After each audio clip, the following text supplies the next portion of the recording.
Welcome in to the best in true crime podcasting. This is True Crime Tuesday. I'm your host, Tim Dennis. It is 4th of July week, which means only one thing. That means guests are ducking out on us left and right. And that means that we're going to do a special edition of Dumb Crime, Stupid Criminals. Today, I'm your host, Tim Dennis. With me is our co-hostess. And you know what else is happening today? My co-hostess is getting a special introduction courtesy of our co-host intro competition. Our entrant today is Marky Mark, and he has written this introduction. If you're ready, I have to put on my introduction or my intro hat, my super announcer hat, if you will. Here we go. Ladies and gentlemen, please prepare yourself for the auditory orations of a woman both beloved and feared by all things that go bump in the night the world over. She is known as Bigfoot's bane and Mothman's muse. She is feared by fairies and revered by revenants. She's the lady of the leprechauns and the seductress of the succubus, the purloiner of a paranormalist's pericardial palpitations, and the sultry scribe of the supernatural. She is Jessica Freeburg. Oh my God. That was amazing. It's pretty good, wasn't it? Yeah, Marky Mark, way to bring it. And really challenging you, Tim, to get your words out. Like, that's a lot of alliteration. It is a lot of alliteration. See, I can't do better than that. I just can't. You nailed it. You're so good. But I can't write better. I feel so special. Thank you, guys. I love these intros. There you go. And of course, he has one for Mally tomorrow. He did double duty. He wrote one for both of you. So that's amazing. Marky Mark, we love you, man. Yeah. Way to go, Marky Mark. So there you be. So again, if you have an intro, and if you can outdo me, which it seems like at this point is pretty darn easy, you send it into tim@darknessradio.com. We want your submissions. So these are getting better and better by the week. They're really great. I mean, I love yours too, Tim. One of my favorites was when you were flying to get me on a magic carpet or something. You know, you're always bringing the fun. It's right down here. Yeah, it's not much of one. It's a little alien head, but it's a magic carpet. Oh man! Yeah. But wow, all I gotta say is wow. Yeah, my cheeks already hurt from smiling. We're just getting started. Boy. I don't know if we even launch into the first story. You may lose it. Oh, no. Yeah. First of all, did you have a good weekend? I did. I had the best weekend, actually. I was supposed to be writing, and I allowed myself to go have fun outside with my family instead, and it was beautiful. We went golfing. I saw that, yeah. How'd you do? Yeah. Well, good. I mean, I never golf. I haven't golfed in 2 years. And my mom is like on a golf league. And she was like so in awe of my ability to like just hit that ball and send it flying. I was out driving her almost every hole. Really? But I don't even know what I'm doing. I just told her, I'm like, this is just, me having fun and not caring. And I feel like you can't go wrong. That was you just knocking your boss's head off, wasn't it? On every single hole, you're just like, ooh, you just choked up on the club and you knocked his head straight off as far as you could on that fairway.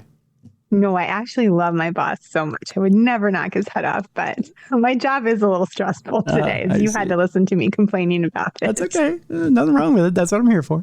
But yeah, my mom was like, what is happening? How are you driving it so far? I'm like, I don't know. I lift weights. Maybe I'm just really strong.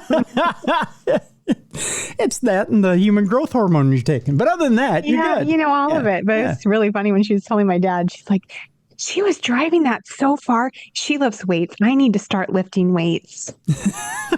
Well, I don't know how to break this to Mom. We get to a certain age where I think we're done with that, God bless Ric Flair, but who, by the way, I believe is in our palate cleanser today. It's kind of a sad.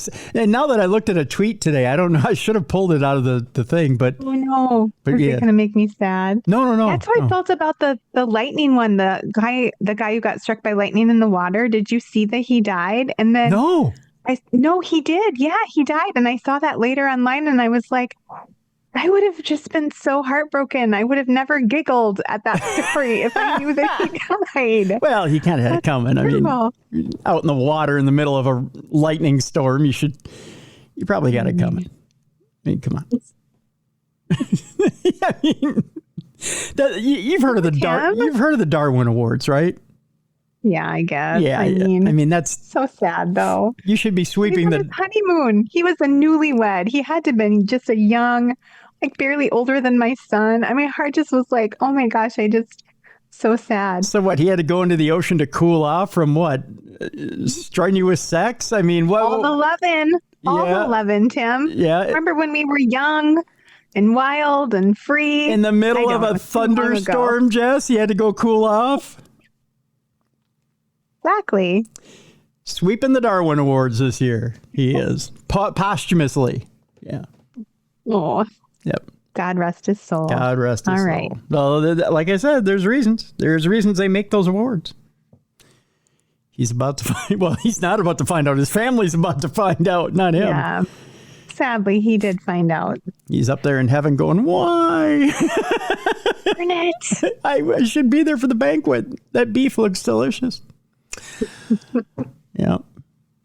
We got this dumb crime, stupid criminals thing to do. Oh, yeah. Speaking of, this first story, Jess. Police arrest a man named, are you ready for this? That's not his name, but if you're ready for the name is just as horrible. First of all, okay, I understand that people rename themselves. They go into a license bureau. They say, hey, I want to be known as, and then they put down a name. If you had a choice of name, we'll play this game before we even get to this guy's name, because I can't believe that his mother looked at a beautiful baby boy and said, I'm going to name you blank, and then put it down on a birth certificate. If you had to change your name to anything in the universe, what would it be? Oh, man. I haven't thought about this for a long time. When I was younger, it would have totally been Brittany. I don't know why I thought that was the best girl name ever. Okay. But then Britney Spears kind of ruined it by being weird. Yeah. So, I don't know. You can just call me Sexy Sadie. That'd be my name. Sexy Sadie. There you go. Probably a lot better name than what this guy came up with when he stood in front of the DMV. What did he come up with? This guy evidently was influenced by Saturday morning cartoons. Oh, I can respect that. No, not when you hear this. Police arrested a man named Looney Tune after a 3-day search. What? Looney Tune. He picked that? Yeah. Well, either that or his mother really, really loved Saturday mornings. That's crazy. Did I ever tell you my husband worked in logistics and he had a truck driver who took on the legal name Diesel P. Truck? Diesel the Truck? Yeah. Seriously? Yeah, for real. Why? That's weirder than Looney Tunes, but Looney Tunes is pretty weird. That's like saying, I want to be called Thomas the Tank Engine from now on. Why? I want to be called Book. Yeah, Book. Yeah. My first name is By the, or Comic, yes. Yeah. Comic book. By the Book. Yeah, By the Book. We go to Portland, Oregon, Jess, where U.S. Marshals and local police arrested a man Monday who they'd been looking for since Friday, when they said he fired gunshots at police. Well, that's not very loony of him at all, is it? And led them on a high-speed chase. This, according to the Milwaukee Police Department. Police served a search warrant at the Doug Fir Apartments on Southeast Vista Loop Drive near Highway 26 in Sandy and took 42-year-old Looney John Franklin Tune into custody without incident. I'm just glad he has normal names for middle names. They're mixed in there. Looney John Franklin Tune. Police said when they pulled Tune over on early Friday morning in Milwaukee, they discovered he had an active felony warrant for his arrest. Officers placed spike strips under the rear tires of Tune's SUV. But they didn't need him because he ran into that little painted hole into the side of a cliff and then just bang, and then they got him. See how that works? It's just a little Wile E. Coyote trick they played on him. I love that. I wish you could do that. But they said that didn't stop him from speeding away. The spike strips didn't. And leading police on a chase with speeds reaching 80 miles per hour while firing several shots at pursuing police. Toon abandoned his car near Eastermoreland Golf Course and ran away. But before he did, he went, me, me, and then he ran away. Yeah. See how that works? After a search of the area, police did not find him. Police took Toon to the Clackamas County Jail, where he faces numerous charges, including first-degree attempted murder, first-degree assault, and fleeing or attempting to flee from police. Trying to see if I have a picture of Mr. Toon anywhere. It doesn't appear that they put one in the article, probably because they were laughing so hard they forgot to grab one. I suppose it'd be hard to find, too, if you were Google searching him, because Looney Tunes, you would just get a picture of all the Looney Tunes picture stuff. of the Tasmanian devil going. Yeah, it'd be embarrassing to try and find a picture of him, I suppose. This next story doesn't get much better, Jess. It's an odd week. I'll put it that way. Nothing like stacked up nude, lewd, and crude stories for not safe for work or anything like that. It's just an odd week of stories this week. Go figure with it. This gets filed under go figure. A man is accused of attacking an ice cream truck driver who he thought was acting suspiciously around kids. Like, I don't know, selling them ice cream. Do you always wonder about those ice cream truck drivers, though? Well, you got to spend a lot of time around kids. You got to love your job. Yeah. It's not a white van with puppies in the back, but it's, adjacent. That's a good way of putting it. Adjacent. You got to be a little out there anyways, to be in a hot sun all day, driving a van with weird music playing all day. Oh, boy. The one that drives by here by the house is creepy. Yeah, that all sounds so creepy. Like if you were writing a horror movie and you needed a score for the background, you could just totally play the ice cream truck music. Yeah. And as it drives by, the siren gets distorted. It goes. Yes. Yeah, it gets weird. And just the sound of it, the tonality of it, it's just so creepy. Yeah. And he drives fast too. Like it's like he's not really selling ice cream out of the back, like he's selling Coke or something. He doesn't really want to sell to the kids.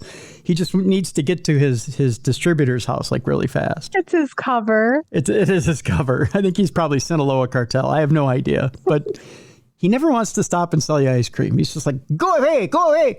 I don't know what accent that is, but yeah, I don't know. We go to College Station, Texas, where a man in Texas is facing charges after police say he attacked an ice cream truck driver Tuesday because he believed the driver was acting suspiciously around children.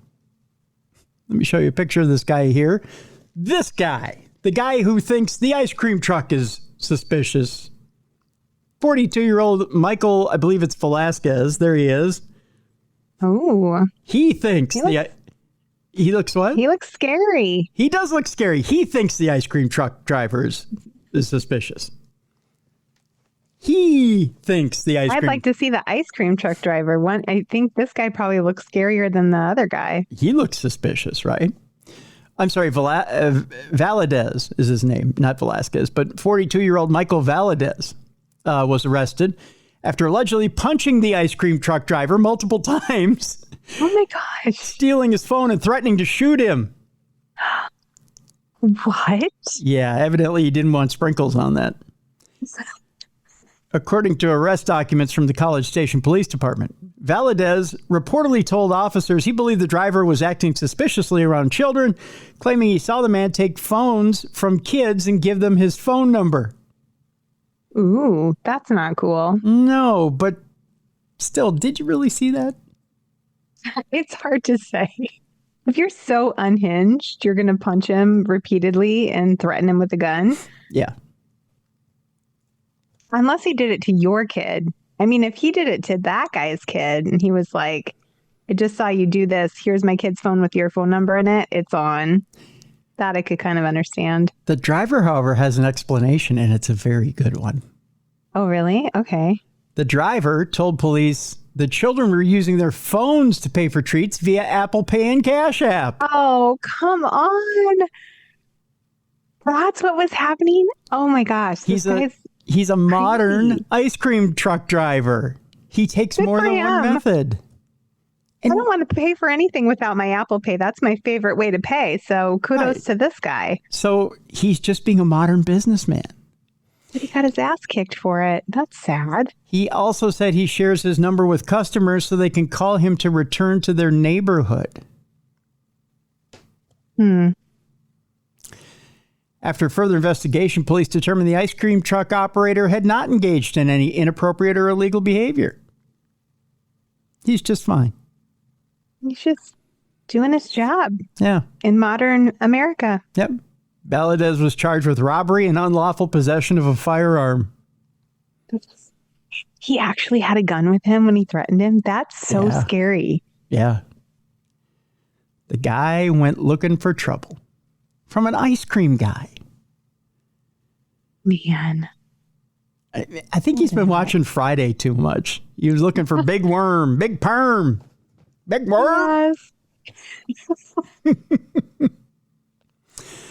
Oh, some people's kids. Speaking of some people's kids, a Polk County deputy is accused of stealing cash during a traffic stop and resigns after the arrest. Something tells me he might be a tad bit guilty. Here's the story. We go to Fort Meade, Florida. Of course, we're going to Florida. A Polk County deputy is off the force after investigators say he took cash out of a driver's wallet during a traffic stop, leading to his arrest. Maybe he misunderstood paying the fine in a quick fashion.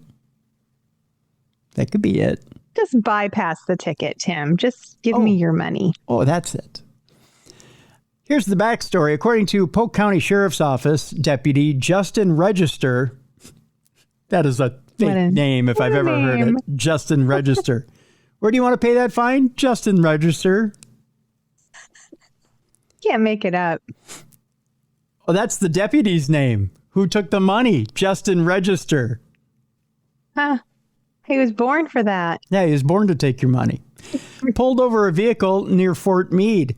Two other deputies who had arrived as backup later said they saw Register put the driver's wallet and phone in the trunk of his patrol car. That's definitely not standard procedure. Then return to the trunk and take $82 out of the wallet before handing it to the driver's daughter. Definitely not standard procedure.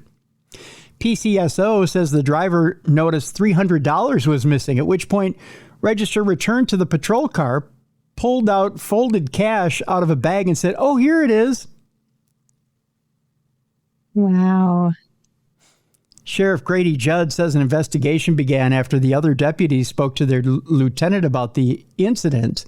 Register was arrested for petty theft and resigned on Wednesday afternoon, with the sheriff's office saying he would have been fired if he hadn't resigned. So he pretty much took himself out of the game. Yeah. It looks better at the end of the day for him when he goes to get a new job. That's I just quit. I wasn't fired. Yeah, I just, I had it with the job. Register had been with the sheriff's office since May of 2018, according to the agency. What they're saying is it makes me so angry I could chew the bark off of oak trees because he betrayed the community's trust, said Sheriff Grady Judd, who's been in our news before.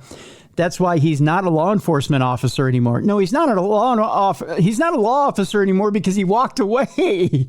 You didn't get to him. You didn't get this guy.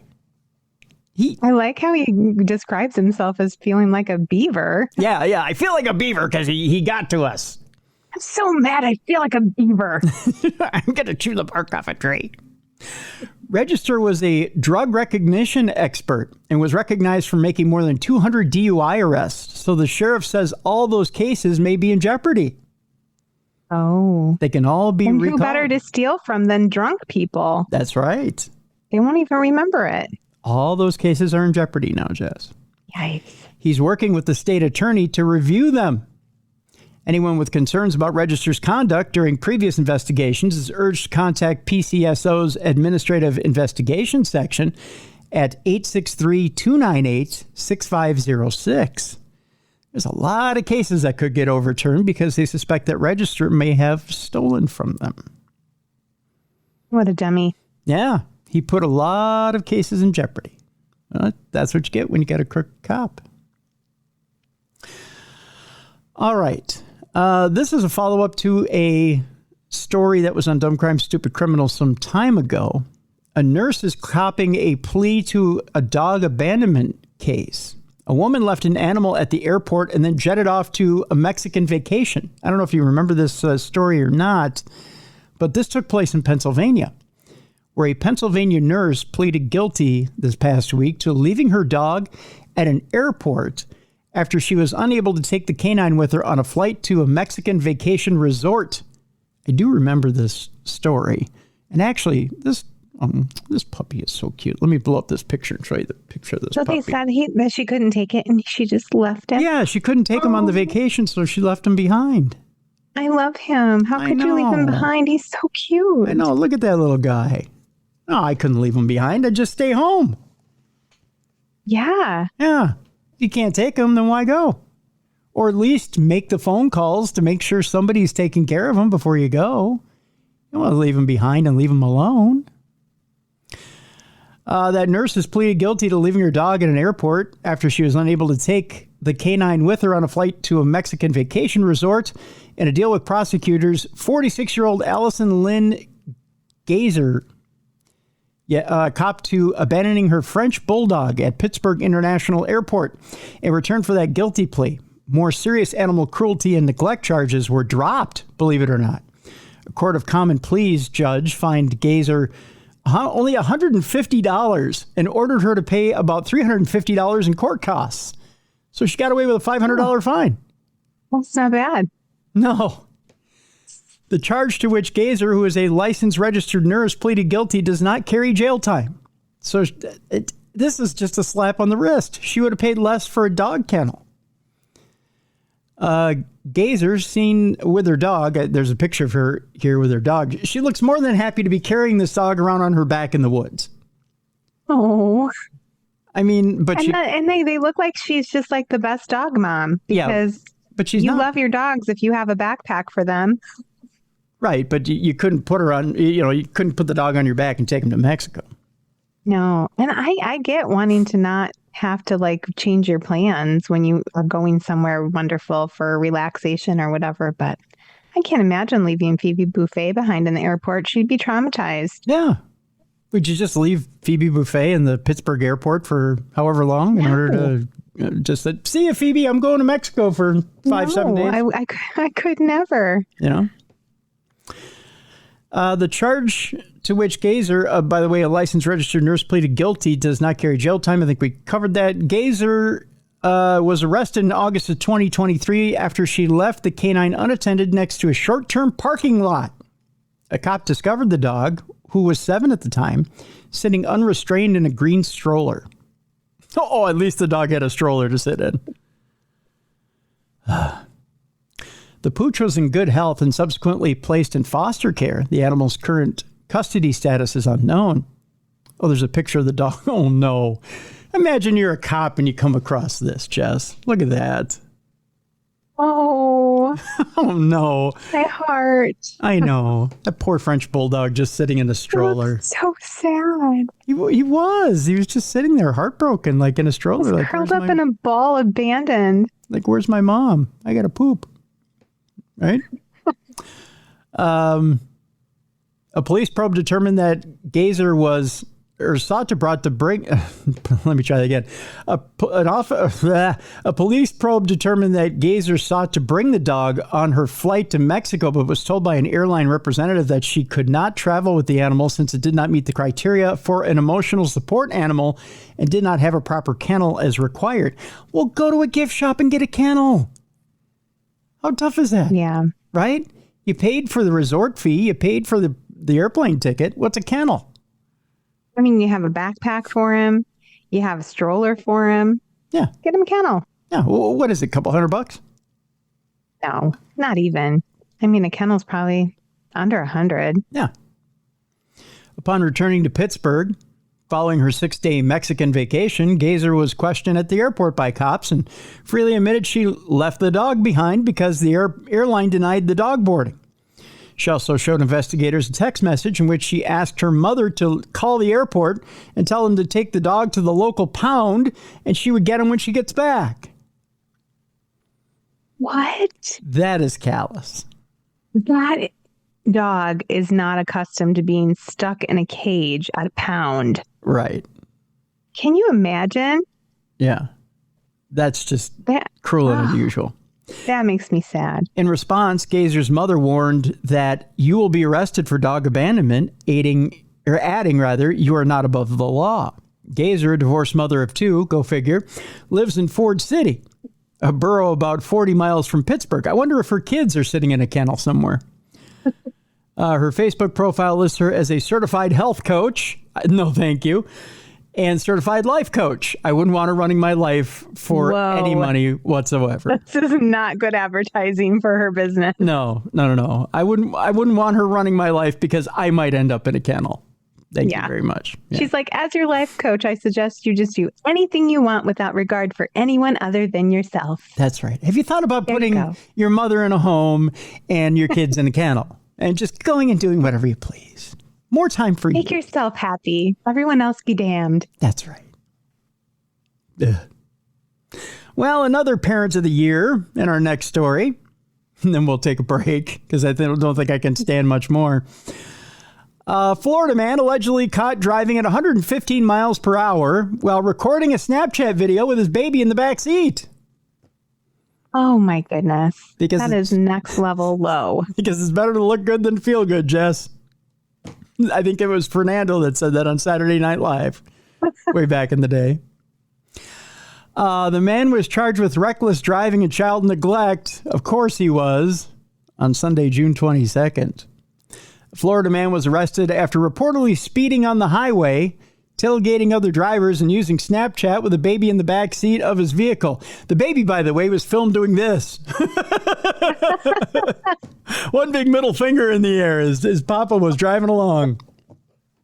I'm pretty sure. Yeah.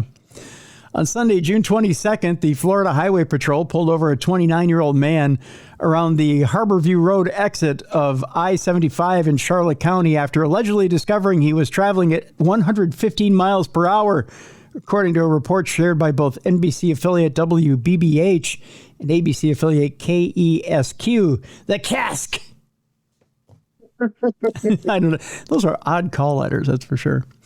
Charles Wheeler II of Arcadia. Oh, he's a junior, he is. Charles Wheeler Jr. He doesn't go by junior, he goes by the second. Because we're... Carl's Jr., isn't that a burger place? It is. Oh, yes. No, it's Charles, not Carl. It's Charles Jr., yes. It's a more refined burger establishment. Charles Wheeler II. We don't say junior because you can't lift a pinky and drink your tea by saying Charles Jr. Though you can get a hell of a bacon cheeseburger. He was booked into the Charlotte County Jail on Sunday on charges of reckless driving and child neglect, according to jail records. His bond was set at how much, Jess? Let's play this game. Are you ready? 115 miles an hour, kid in the back seat, doing a Snapchat. How much bond do you think that's worth? $5,000. Oh, you're so close. A little bit lower. Am I really? Finally. A little bit lower. A little lower? Yeah, it's Florida. Okay. 4,000. Oh, you're on top of it, but not quite. One more. A little higher or a little lower? A little lower. Okay. 3,500. You got it. You won our game. Ding, ding, ding, ding, ding, ding. $3,500 altogether. $1,000 for the reckless driving charge. $2,500 for the child neglect charges. Brings Mr. Charles Wheeler II to $3,500. He was released the following day because obviously Charles Wheeler II has a rich mom and daddy. Yes. The CCSO and FHP did not immediately respond to people's request for further information on Thursday, June 26th. It is not immediately clear if Wheeler has legal representation to comment on his behalf. According to the report from WBBH, which cited state troopers Wheeler was weaving through traffic, tailgating other drivers, and using Snapchat while his girlfriend's 10-month-old baby was in the back seat. Wasn't even his baby.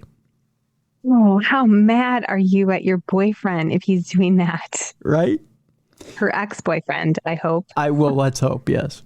Police added that he nearly crashed while dodging a mattress in the road, per the outlet. So he had to go right around him. Oh, my gosh. Yep. Deputies also alleged that Wheeler played vulgar music from his phone following his arrest, as one trooper discovered a Snapchat video on his phone with the caption, "Good vibes only," and a speedometer filter reading at 110 miles per hour. Do you suppose the vulgar music was for the kid? The kid was like, "Hey, can you play Move Bitch for me while I'm in the back seat here? I need something to bump to." No court date has been made publicly available per his booking sheet from the Charlotte County Sheriff's Office, because they probably want to see both the kid and the adult in court that day. They're going to want testimony from the kid. What poses did you do, in the Snapchat? Meanwhile, the kid has 2 words, mom and dad. Yeah, mom, dad, and the third one, help. There's that one. Yeah. Mommy, daddy, help. All right, we're going to take a break. When we come back, of course, we have airline news, and you people have provided it for us. It's beginning to be like a game, Let's find the weird airline news of the week. Of course, you guys found it for us. We got to thank Tom and Matt and a few others out there this week who helped us find the crooked airline news. And, of course, we've got Not Safe for Work news coming up. It's a Dumb Crimes, Stupid Criminals Tuesday this week. And of course, we're celebrating the 4th. So next week, we'll have the I blew my hand off news for you in Dumb Crime, Stupid Criminals. You know it. Yeah, that's coming next week. So it's a special edition of True Crime Tuesday today. Dumb Crime, Stupid Criminals with Tim and Jess. We'll be right back with more of the dumb, more of the stupid, and more of the funny right here on True Crime Tuesday.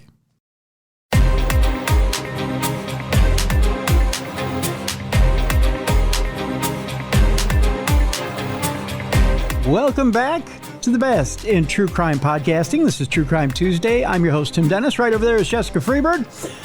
Okay, so I teased it by saying all of you have been so kind and so generous with submitting stories for True Crime Tuesday and for Darkness Radio as well, for Supernatural News. The way you do that, of course, send it to tim@darknessradio.com. Tom, Tony, Matt, a lot of you have been sending in stories. We appreciate that. Thank you so much. This one was sent in, of course, by one of our listeners. A woman swindled out of thousands of dollars in an airline scam. Unfortunately, these cons are common. Here we go. Family vacations are exciting, but they can also present an opportunity for scam artists. Just ask a mom named Haley, who booked 11 flights on American Airlines for an upcoming cruise. Started off good. Okay. We're not going to quite stick the landing. She explained in a recent TikTok video that both her daughter and niece are on the autism spectrum. She called the airline to check to see if accommodations like early boarding were available to make their travel day easier. Haley looked up the number for American Airlines. At least that was her intention. In the video, she said, "I guess I must have not clicked the number because it rerouted the page." Unaware that anything was amiss, she clicked the first number. A male voice answered the phone asking for the flight confirmation numbers for the family's upcoming trip. Once he had the confirmation numbers, he was able to look up the flight information. He read it back to them along with the last 4 digits of the 2 credit cards used to book the flight. This assured Haley he was legit, but unfortunately, this information is accessible to anyone with a person's last name and confirmation number. The man told Haley he could give her a discount of $150 per ticket, priority boarding, and seats in the front of the plane. But there was a catch, according to Haley, he said. "I have to refund both of the cards, which could take 7 to 20 business days." After he claimed to have processed the refund on the 2 cards, he informed her that he would put the flight on a single card. The new total would be $5,250 and a $1,600 discount off the original flight cost. Sounds like a pretty good deal so far. Haley provided the man with some additional information, including her credit card number. He charged the card and sent her a confirmation email. This is when Haley realized that something was wrong. The email said it was from Flight Trip. She thought she'd called American Airlines, so this didn't make sense. She quickly opened up her American Airlines app. Her original flights were there. No changes had been made. At that point, Haley realized she'd been scammed. She immediately looked at her credit cards and disputed the charge with her company. So how do you avoid falling for a similar scam? Unfortunately, this is a common con, so common that the Federal Trade Commission has an entire page devoted to scammers impersonating airline representatives. This is how they suggest you keep your personal information and your credit card numbers safe. Log into your airline account and contact customer service through the airline's official app, website, chat, or phone number. In other words, don't click random sites that pop up on the internet. If you're at the airport, walk to a customer service or check-in counter and speak with an airline representative face-to-face. If you use social media, find the airline's official social media page on their website first. Look for a verification symbol or badge. Never share personal information on social media. As for Haley, she was disappointed that she got scammed, but she still says she can't wait for her trip. Well, we hope you have a good time on your trip.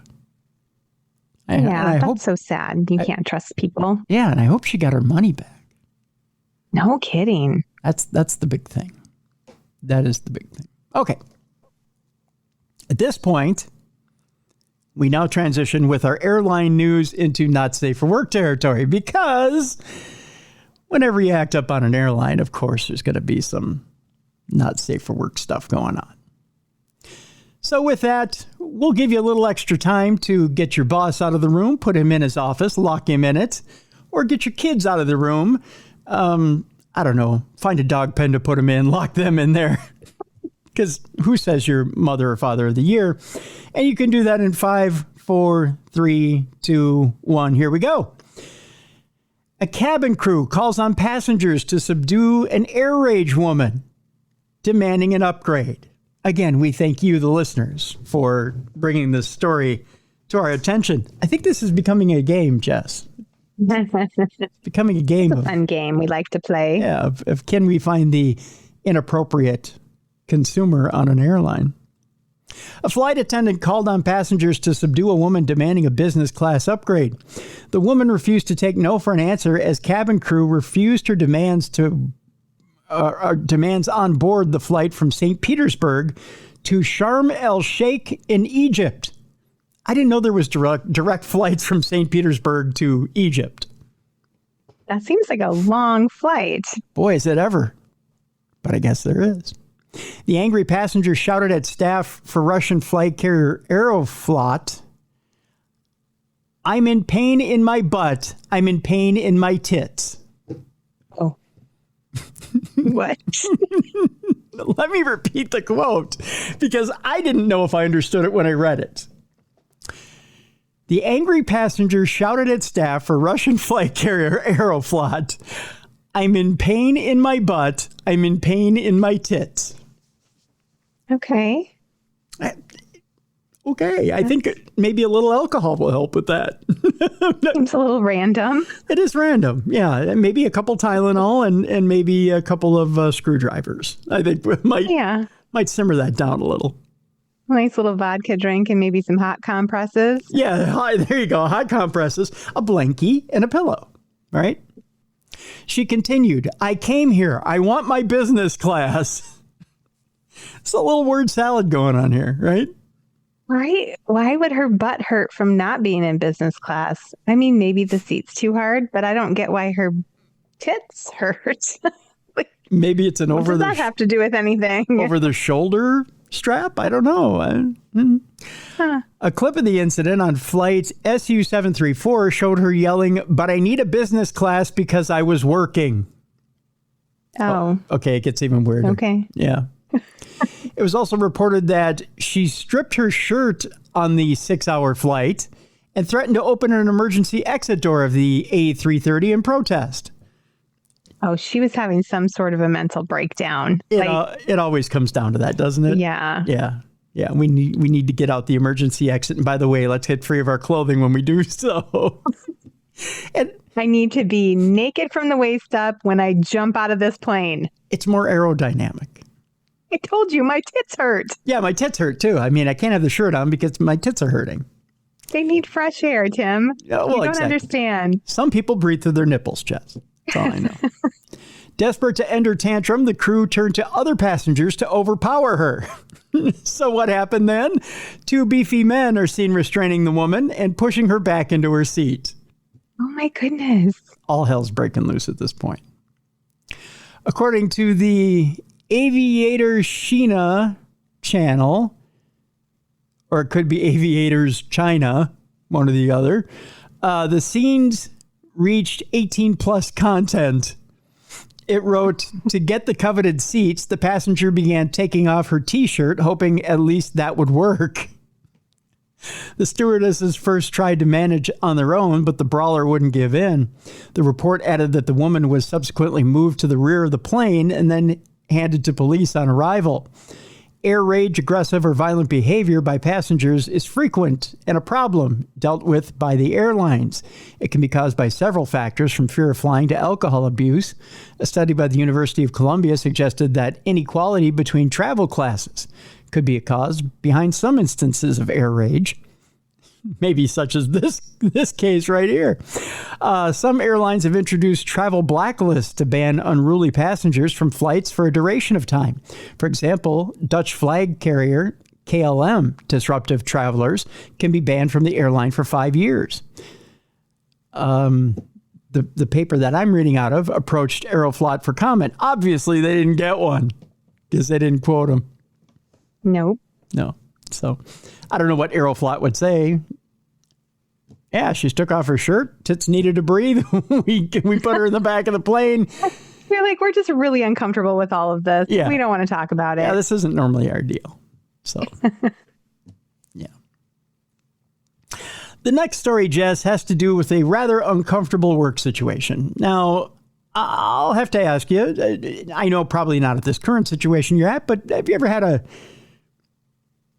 pull my finger situation at a work job before, or a work situation? Has anyone ever asked me to pull their finger and pass gas? Is that what you're asking me? Yes. No. No. It's a very old man thing to do, I know. No.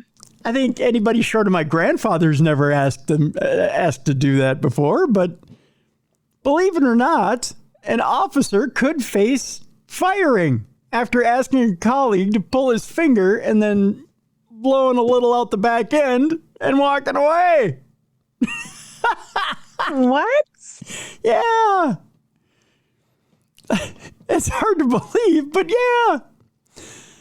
A Met police officer may be sacked after he asked a colleague to pull his finger and farted when she said no. He did it anyway. Can you believe that? No, I can't. And doing it to a woman, like, I can more see a dude doing it to a dude, depending on, the work situation environment, but... Yeah. Evidently, instances of pink eye are up at Wembley Police Station, not stadium, but Wembley Police Station. PC Wayne Sampson laughed after breaking wind in the woman's face at Wembley Police Station in November of 2021. Russell Ford from the Met Police told the disciplinary hearing at Sutton Police Station when she declined to pull his finger, he passed wind in her face from around 10 to 15 centimeters away. In her face. So he was standing and she was sitting and he just straight up farted at her.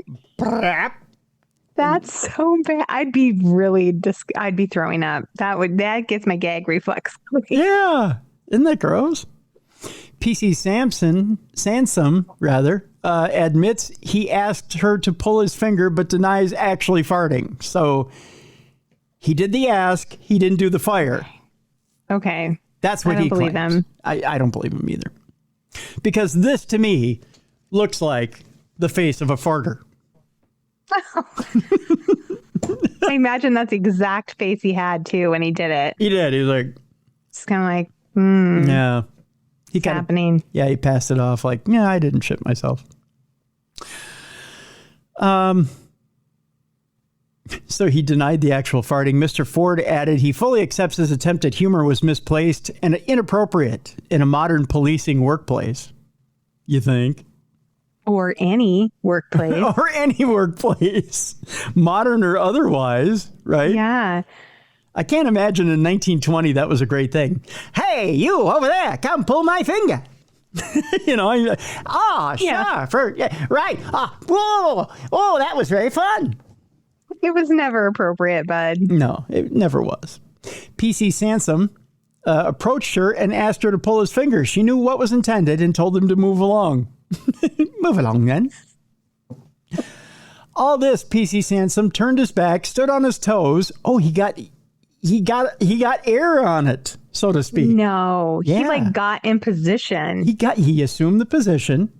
He got a little lift to it and then exploded.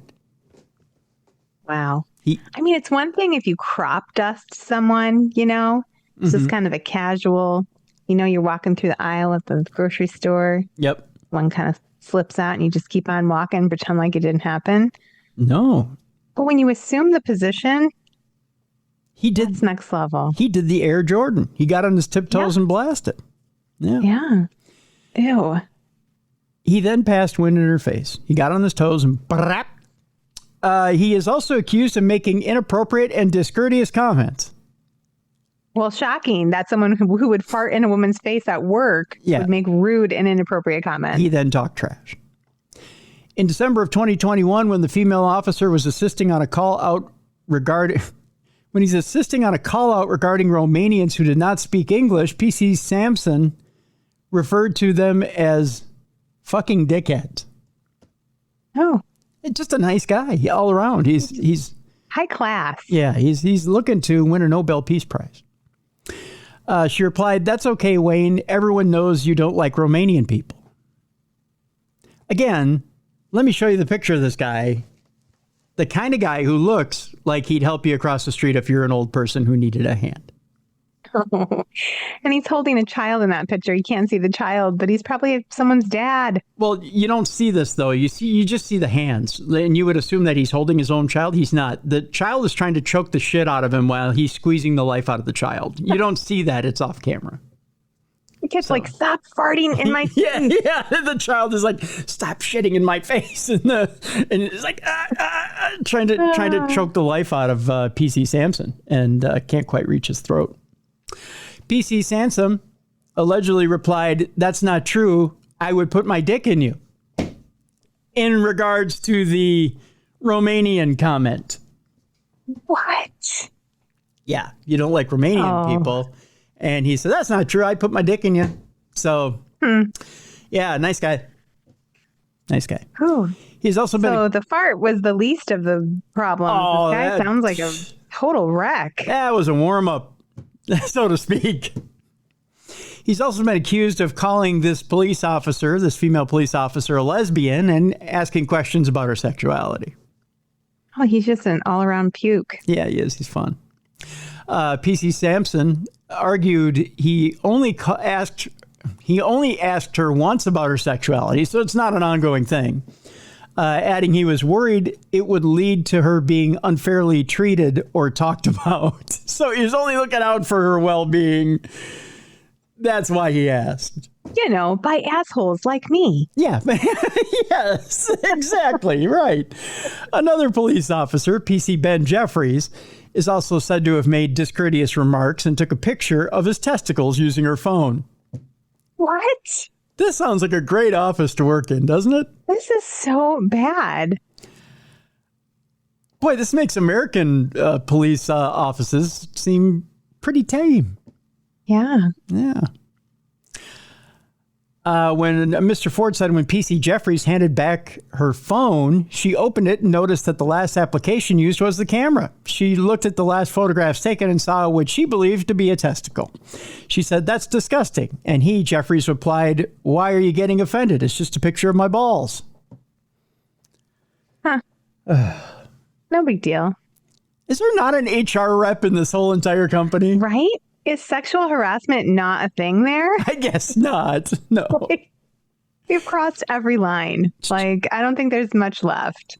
What's the matter? It's just my twig and berries. Right?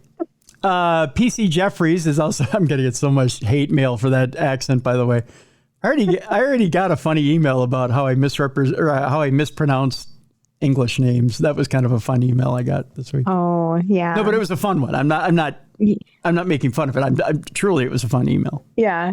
You don't have your proper English figured out yet, well, Tim?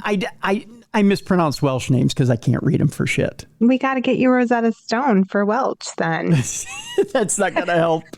It's not. He goes, that's okay. I don't read Welsh either. They have a horrible language. I'm not going to say who said this, but yeah. But I digress.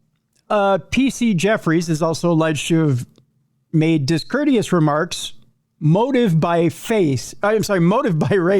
See, I can't even read English. About a different female colleague at Wembley Police Station. She says that PC Fitzpatrick invited her to take a seat, whereupon PC Jeffries said to her, "No, take a knee." Oh, that's bad. That remark, the authorities say, was no doubt a reference to a gesture used by the Black Lives Matter movement. See, but yeah. So it was a racial thing. That was horrible. Mr. Ford told the hearing of a second incident in which the female officer went to open a door at the police station to find PC Jeffries holding it shut as a joke. When he released the door, he laughed and said to her words along the lines of, "I thought you were going to start screaming Black Lives Matter." Oh, Jesus. What on earth? The female officer was annoyed and upset about this remark and recalled another occasion when PC Jeffries pretended to lightheartedly punch her and then said, "Oh, Black Lives Matter, Black Lives Matter." Why haven't these guys been fired? That's what I want to know. No kidding. Both officers could face the sack, it says here, if the allegations against them are proved as gross misconduct. I don't know why they haven't been. The hearing continues, I guess. I don't know what the burden of proof is in this deal, but I guess we'll find out. If you think that was bad, Jess, we continue on with our not safe for work category. By the way, how often does your family stay at Airbnbs? Let's see if we can get your... Quite a bit. I kind of, when you're traveling and you're going to be somewhere for like a week, I prefer like a good Airbnb or VRBO, either one. How thoroughly do you check it out when you get in there? Probably not enough. You're going to tell me something gross about cameras or something? Yes, indeed, Jess. You've called it. This one came from one of our listeners. Family says hidden spy cams at an Airbnb captured footage of them having sex and the kids using the bathroom in this lawsuit. Get ready to scrub that sucker over when you next check in. Your next Airbnb trip. A Georgia couple vacationing in Puerto Rico was stunned to find spy cameras hidden throughout their Airbnb, only to have their worst fears realized upon discovering surveillance video, including sound that shows them having sex, as well as footage of their two kids in the bathroom, naked or in various stages of undress. Oh, no. Yeah. The sheer fear, emotional distress, rage, and profound sorrow, and the deep sense of violation experienced by the pair, both personally and on behalf of the children, were unfathomable, according to a bombshell lawsuit reviewed by The Independent. The family members are identified in court filings only by their initials, so as to avoid the re-victimization due to the sensitive nature of the grievances asserted, listing the mom and dad as GPM and ERR, respectively. In an attempt to identify the culprit behind the astonishing invasion of privacy, GPM searched the memory card in one of the cameras for the earliest available file, wondering if any recordings existed from when the devices were installed. To her indescribable horror, she discovered a video showing one of the two hosts in the master bedroom installing and adjusting the lens of the hidden camera, holding a second camera, and later confirming the live feed on his cell phone while verifying the camera's angle and viewpoint, the family's complaint states. Jose Morales Bosquillo, the family's attorney, told The Independent, "My clients seek justice against the perpetrators who invaded their life as a family and violated their constitutional rights to intimacy. Airbnb must be held accountable. As it profits from the commercial enterprise it operates, while trying to avoid its responsibility to provide a safe and secure environment for its guests. An Airbnb spokesperson told The Independent that the host in question is no longer allowed to list its property on its site. Hidden cameras have always been banned on Airbnb, the spokesperson said. We take any rare reports of violations. They didn't say there were none. They said we take any rare reports of violations of our policy seriously. We have banned the host's account as investigations continue and have assisted the authorities. Earlier this year, an Arkansas couple vacationing at an Airbnb in Scottsdale, Arizona, filed suit after they say they enjoyed an intimate moment on their first evening there, only to subsequently discover a hidden camera above the bed. Yikes. On February 15th of 2025, GPM and ERR booked a week-long vacation for their family at an Airbnb in Hatillo, which is a rural hamlet of about 4,000 on Puerto Rico's north coast. When the four got there on February 17th, the two co-hosts directed the couple to the two-story home's two-bed, two-bath upstairs unit, according to the complaint, which was filed June 24th in San Juan Federal Court. 4 days into their stay, GPM was in the hallway bathroom getting ready to go to the beach when she looked into the mirror and noticed a strange reflection coming from an electrical outlet behind her. The complaint goes on. Upon closer inspection of the socket, the complaint continues, GPM saw a round crystal that resembled a camera lens. GPM immediately summoned ERR, who told GPM that her eyes must be playing tricks on her, the complaint states. GPM, however, insisted that her concerns were very real, and then proceeded to check the electrical outlets in the master bedroom, where she discovered a second outlet containing what also appeared to be a camera lens, the complaint says. ERR again dismissed her concerns, and the family then left for the beach. While there, GPM searched the internet and found other travelers' stories about hidden cameras at Airbnbs. Oh, there's a Reddit for that. Oh, no. According to the complaint, upon arriving back at the property, the complaint says GPM inspected the outlet above the mirror in the master bedroom and discovered a hidden camera about the size of a pencil point. As ERR went about removing the outlet itself, a black box wrapped in tape with a long wire attached emerged from the wall, the complaint states. Oh, that had to be sickening.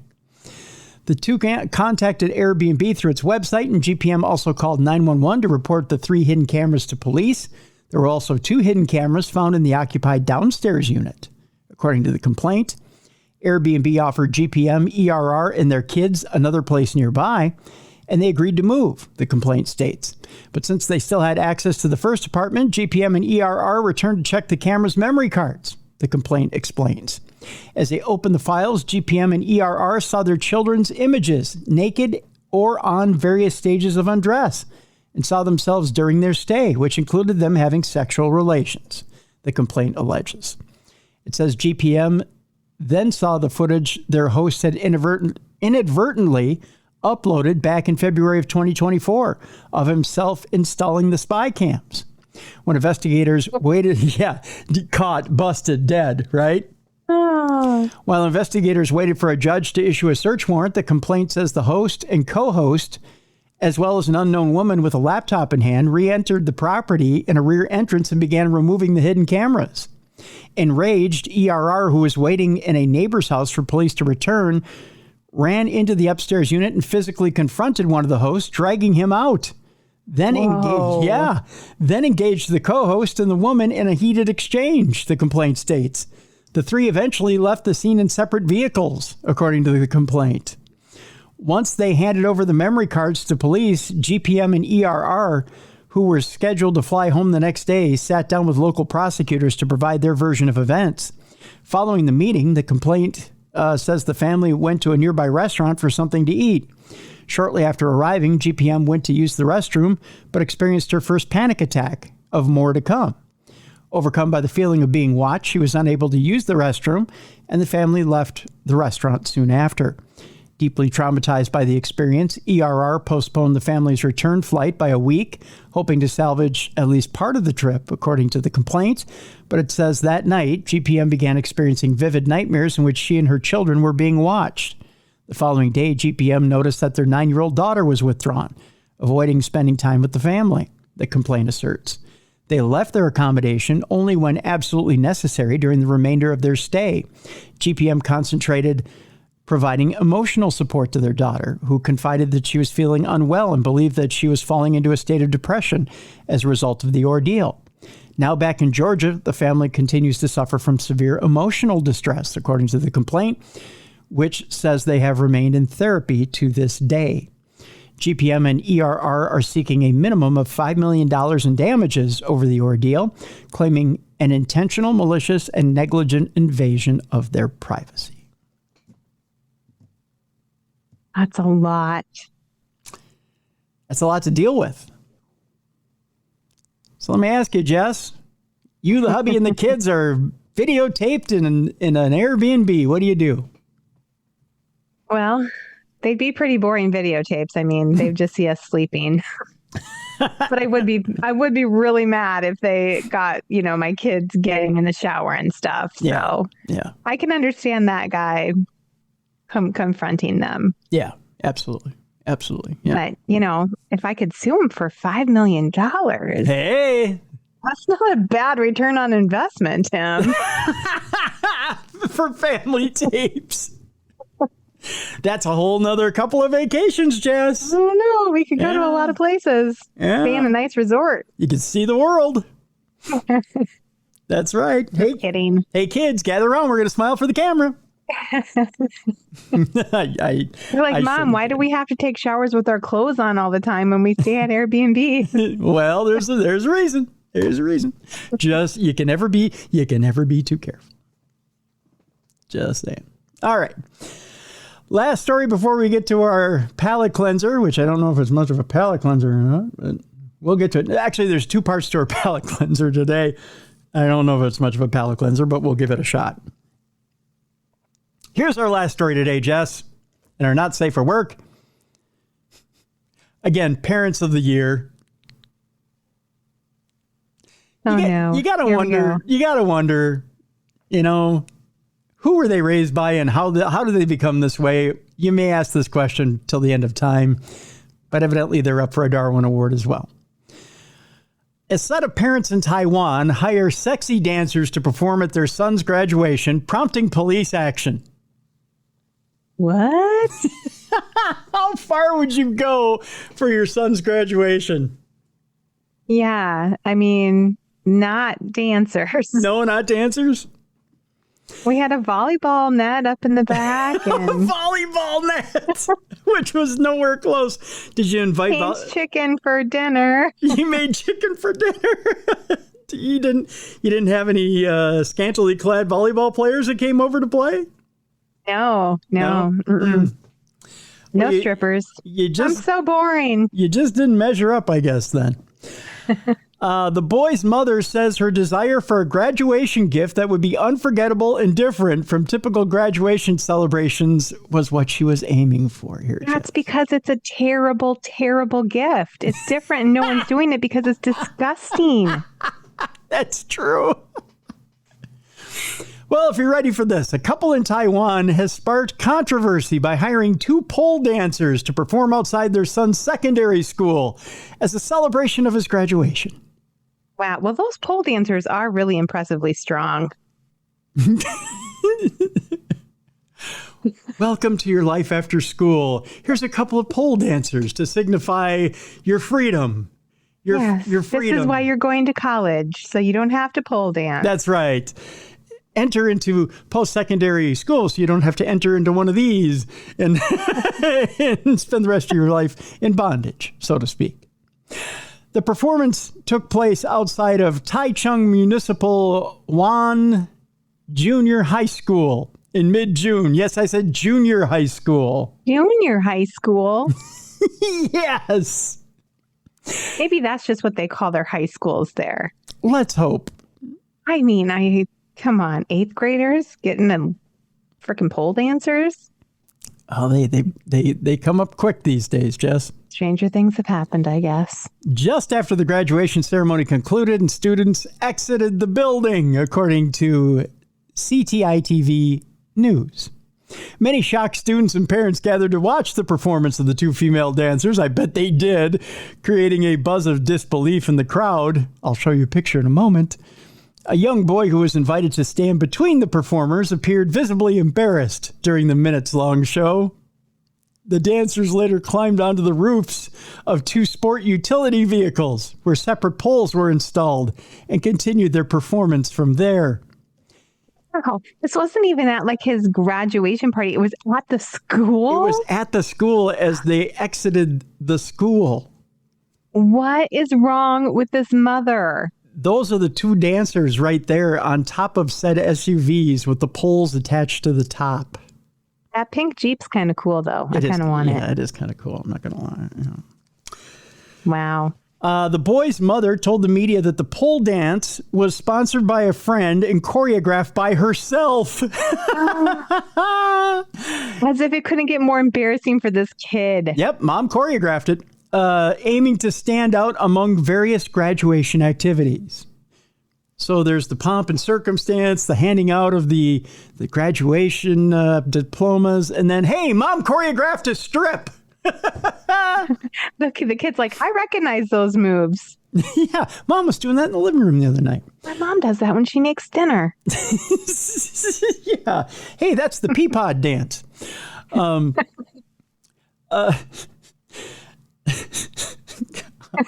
My mom does that when she makes dinner. Oh, God, that's horrible. Other parents organized various programs for the graduation ceremony, so I wanted ours to be more creative than theirs, said the mother, whose name was not disclosed in the report. Nor would I think the kid would want it to be. No, that would be so embarrassing. I hope this will be an unforgettable graduation gift for my son, she added. Oh, yeah, he ain't going to forget it for a long time. No. Nope. The boy shared with the media that he was stunned and speechless upon seeing the pole dancing arranged by his parents. However, considering my parents' intentions, I chose not to object, he added. And also, I kind of liked it. Well, just imagine these two show up and you're a guy for your graduation. I mean, I'm sure all the boys were super stoked. Oh, I'm sure. It's like, happy graduation. Boom, boom, chicka, boom, chicka. You know, and he's like, hey. I mean, at least they have clothes on. I mean, they're not nude. So well, for how long, right? Did they get nude? Let's find out. A parent of other students expressed concern, stating it is not appropriate to hold such a performance in front of the school. They're only secondary school students. It was junior high, Jess. No. Yeah. That's so terrible. It wasn't high school. It was junior high. Okay. An official from the school noted that they do not endorse this type of celebration. I wouldn't think they would. Right. It's not like they do field trips to the strip club. You know. No. You know, especially not on Take Your Kid to Work Day.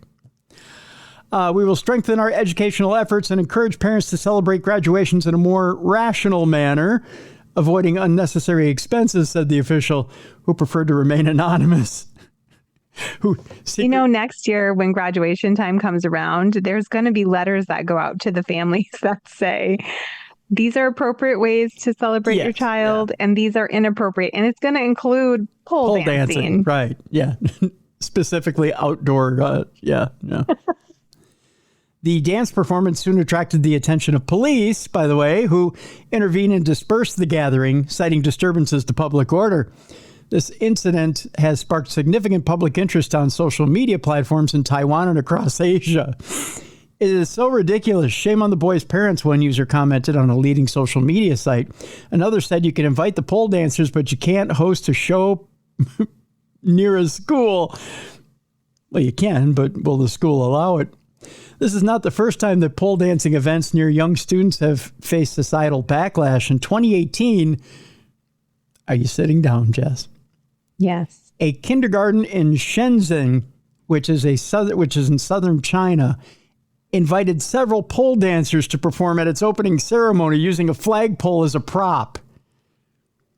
What? Why? Kindergarten had pole dancers. Babies. Yeah. Wow. Yeah. The nursery's principal defended her actions by claiming the pole dance was merely a modern dance, but she was subsequently dismissed by the education authority following numerous parental complaints. You think? Yeah. Oh, no, it's modern dance. A modern dance according to who? I mean, I'm not going to say the girls that do pole dancing are not talented. I am in awe of their ability to do the things they do on the poles. Right. But for kindergarten or high school or middle school graduations, like, come on, just take them to the strip club if you want. Yeah. You know, drop them off after school, but don't subject the other kids to it. It's just bad. Also, I'm not saying parents should take their kids to strip clubs. No. That's also wrong, but don't let them party like Ric Flair when they're in high school, you know? Unless you work there and they need to just do their homework in the back room while you do your job. Yeah, unless you've got no people's circumstances. Yeah, unless you don't have daycare for them. Speaking of partying like Ric Flair, it's time now for our palate cleanser.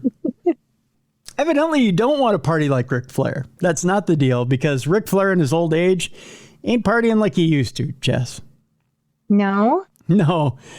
The headline here is Ric Flair is accused of repeatedly soiling himself at Florida bars and restaurants. Oh, no. Yeah. WWE Hall of Famer Ric Flair's wild lifestyle is no secret. But if the latest claims are true, things may be getting downright messy.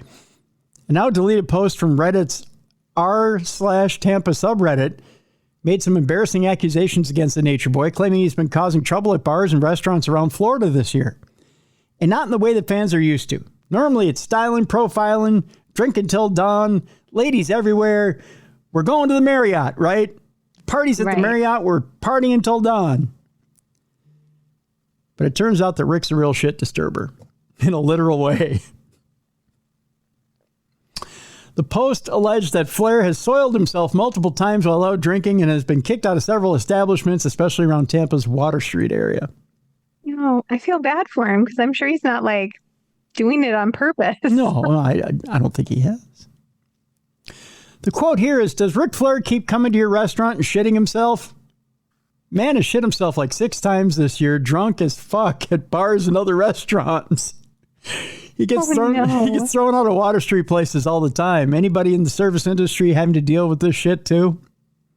That was on Reddit. The post quickly grabbed attention before being removed, but it's not the first time Flair's behavior has sparked headlines.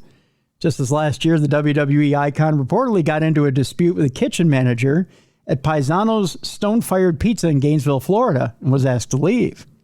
Over the years, Flair's legendary partying has fueled plenty of wild stories, some harmless, others downright concerning.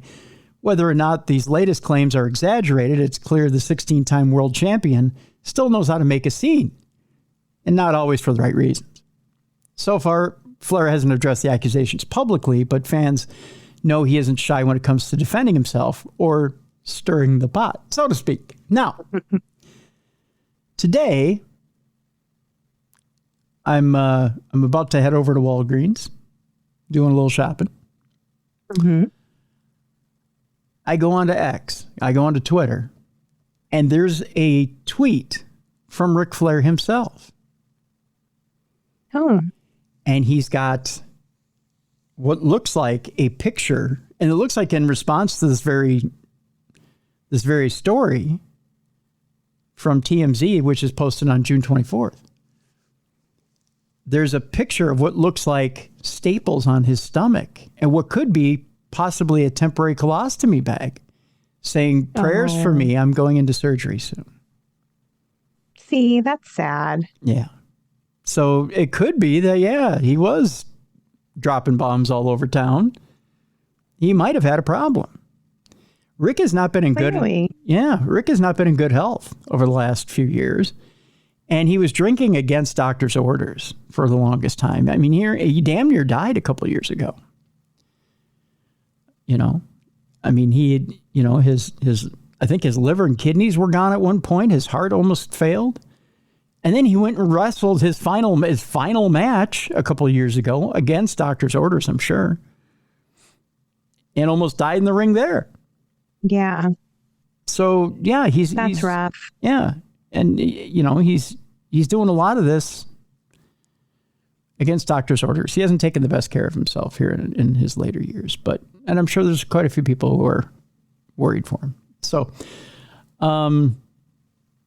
but there's an amendment to that story. At first, when I pulled the story, I thought that's kind of funny. And then I went, oh, God. It's one of those things where you pull the story, and then, like we were talking about at the beginning of the program, you pull the story, you think it's funny, and then you go, oh, gosh, but there's an amendment to this. And it's, no, it's not and so it's funny. Sad. Yeah. But this next story, Jess, might be a little funny. It turns out the Royal Navy